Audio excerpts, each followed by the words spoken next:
الآن ننتقل إلى الأستاذة ماريا دعدوش التي قدمت عملا في أدب الأطفال، نرجو أن تعرف به وبذاتها في المدة التي أشرنا إليها.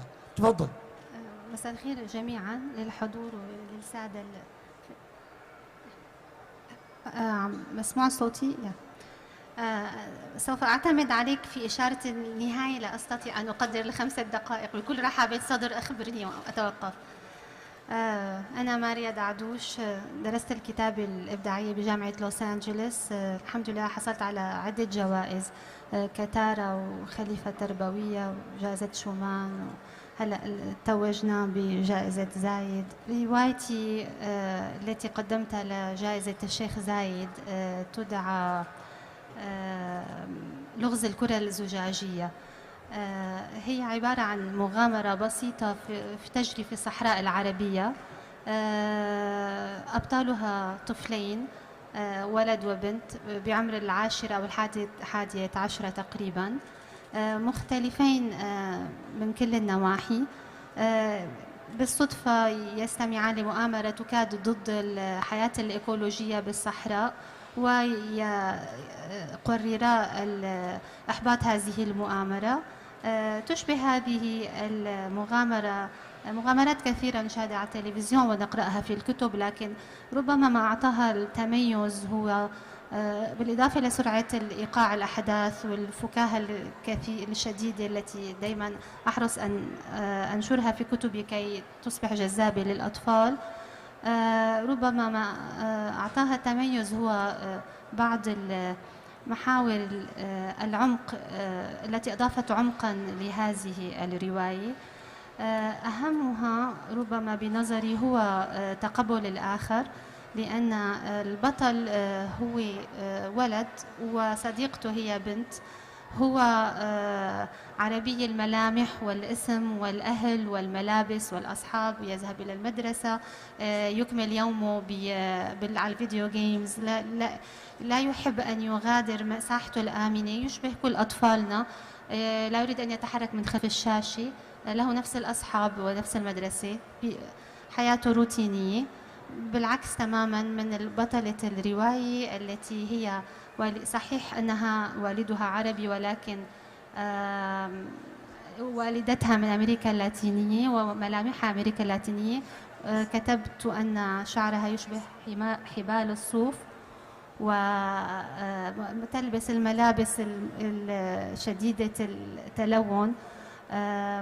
لم تذهب للمدرسة يوما في حياتها، بل تدرس عن بعد لأنها تضطر لمرافقة جدها، مرافقة جدها الذي هو عالم قام باختراع كرة زجاجية تستخلص من أشعة الشمس المياه في الصحراء، وليس لها أصحابها من كل الخلفيات، ولا تبقى في مكان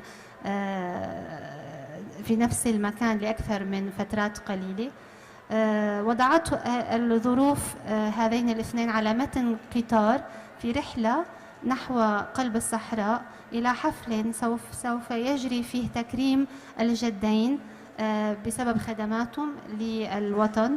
جد الطفل هو حارس للصحراء، أمضى 30 سنة من حياته وهو يحمي حيوانات الصحراء وحياة البداوة فيها، ويحكي لحفيده بشكل يومي عن ما يشاهده من حياة الصحراء، لدرجة أن تهيأ فيه لحفيده أنه لم يعد يستطيع أن يسمع أي من هذه القصص مرة أخرى، ولكن تفاجأ أنه عندما سمع المؤامرات تحاك ضد هذا المكان أنه عزيز وحميم على قلبه وأنه يود أن يدافع عنه.